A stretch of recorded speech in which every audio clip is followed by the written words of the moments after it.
Major explosions were reported after the US carried out strikes early on Tuesday targeting Isfahan, which hosts major Iranian military bases and a nuclear facility. A delegation of European foreign ministers with the EU's High Representative Kaja Kallas marked the 4th anniversary of the atrocities in Bucha.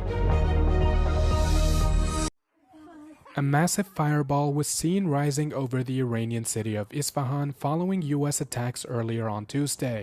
The central city is home to major Iranian military bases, as well as the nuclear facility, which the US previously bombed in June. The attacks come despite Washington's pledge to scale down strikes to allow for talks aimed at ending the war to take place. Tehran says the US's demands are unrealistic and unacceptable, and added that it's not involved in Pakistan-led efforts.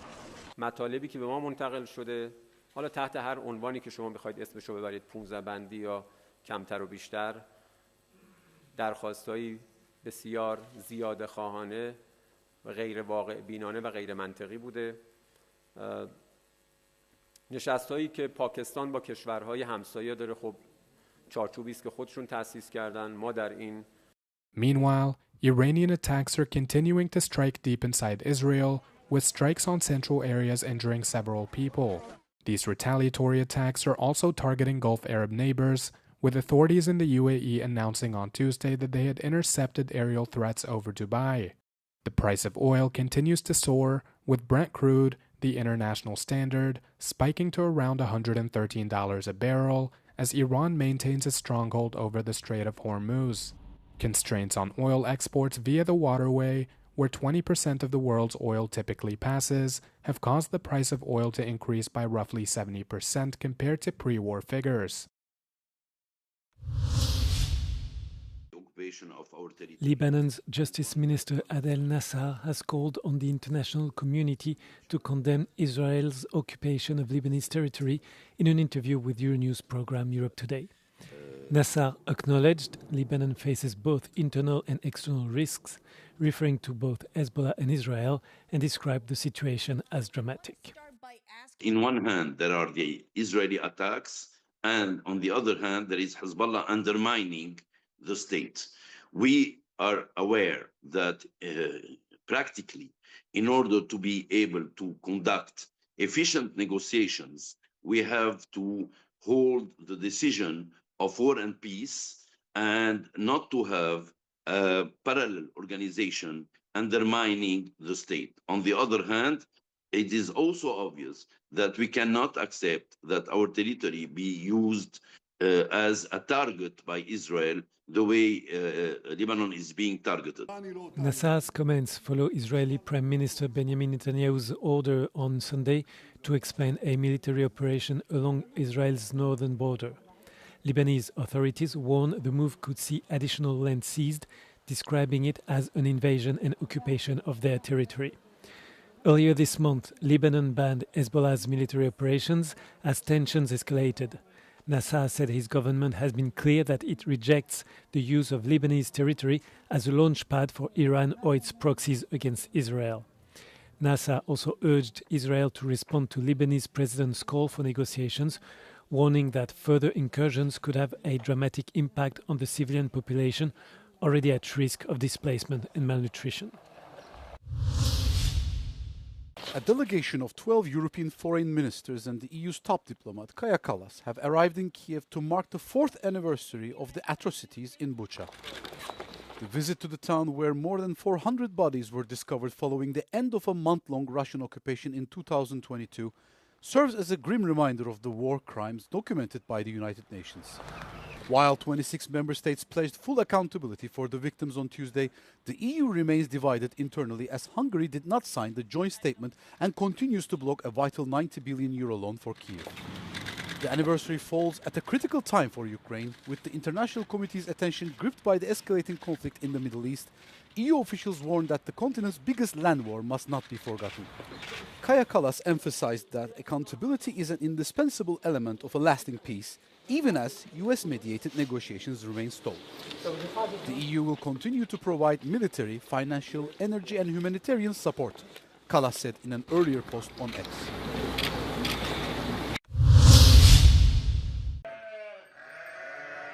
3 months after Greek authorities intervened to curb the outbreak of sheeppox, killing thousands of animals, farmers are in despair. By early March, authorities had killed over 480,000 sheep and goats in an effort to contain the disease, with the hardest hit areas located in central and northern Greece. Είμαστε σε εγκλισμό για 2 μήνες 3, το οποίο δεν ξέρουμε πότε άμα ξαναβγεί άλλο κρούσμα, ξανά πάλι σε εγκλισμό. Με αποτέλεσμα να αυξάνονται οι ζωοτροφές, να μην μπορούμε να βγούμε έξω για βοσκή και να αυξάνεται το κόστος παραγωγής. Farmers say the sharp decline in livestock and the resulting drop in milk production now poses a serious threat to feta. The famous cheese is one of Greece's most valuable export products. Επειδή θανατώθηκαν 500-600 πρόβατα, το γάλα θα είναι κατά πολύ μειωμένο. Με αποτέλεσμα θα επηρεαστεί και στη φέτα. Θα είναι πάρα πολύ μειωμένη η φέτα. Cheese producers in the region report that milk production has decreased by about 40% this year. As the country's main feta-producing region, accounting for more than half of total exports, any disruption in Thessaly has nationwide repercussions. Μειώνοντας το ζωικό κεφάλαιο, περιορίζεται η προσφορά του γάλακτος. Εφόσον περιορίζεται η προσφορά του γάλακτος, πρέπει και εμείς να συνεχίσουμε να παράγουμε λιγότερη φέτα. According to industry estimates from the National Interprofessional Organization of Feta, by 2026, feta production may face a shortfall of approximately 20,000 tons due to reduced milk availability.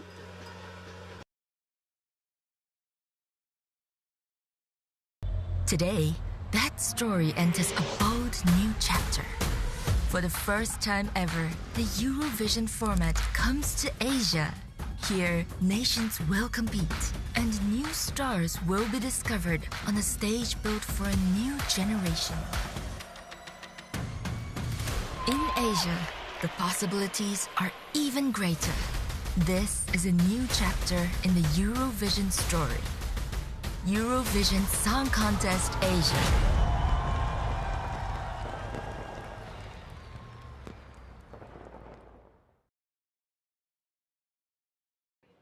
After years away from the spotlight, battling a debilitating neurological condition, Celine Dion is ready to reclaim the stage. On Monday, the Canadian singer announced the news of her comeback, calling it the best gift on her birthday. Addressing fans in a video released on social media, the 58-year-old megastar said her condition had improved and she would perform a series of shows in the French capital, Paris, beginning on the 12th of September. Bonjour à vous tous. Vous savez, dans ma carrière, j'ai enregistré beaucoup de souhaits d'anniversaire. Mais pour la première fois, je vais en enregistrer un pour mon propre anniversaire. Wow! J'avoue que ce n'est vraiment pas facile de me cacher de mon propre anniversaire. Mais je voulais vous dire que je vais vraiment bien. Dion first disclosed in December 2022 that she had been diagnosed with stiff person syndrome, an incurable autoimmune disorder. The Quebec-born star was forced to cancel the remainder of her shows indefinitely. Despite the diagnosis, Dion vowed she would fight her way back to the stage.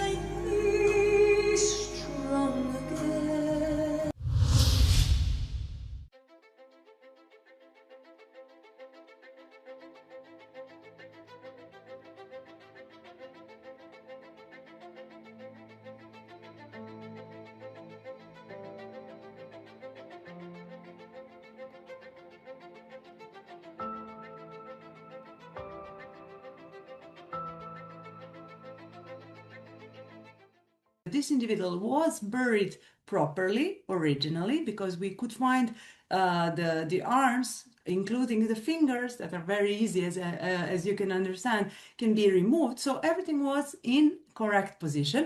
And then we have a thorax that was reversed. So this was telling us, and all the bones were still in their position, which again means that this happened while, not after the decomposition, but while the decomposition was ongoing or just after death. So this was already enough to call our attention to understand that there was something unusual going on, that this is not anything like Christian practice.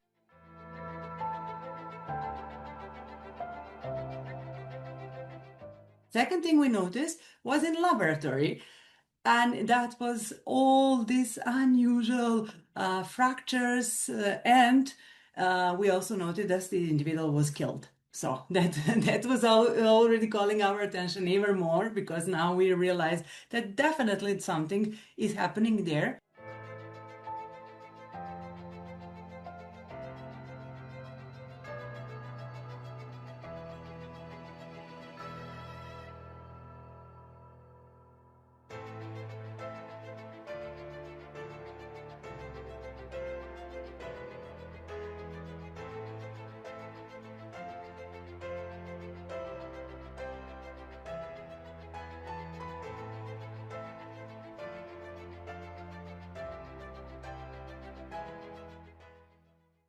Our face, our shape of our face, and symmetry or asymmetry is already like it's already, how to say it, formed by our shape of our skull. So how big the nose and how wide the nose, the shape of the eyes, the chin, all of this is already the structure. Our skull is giving the structure.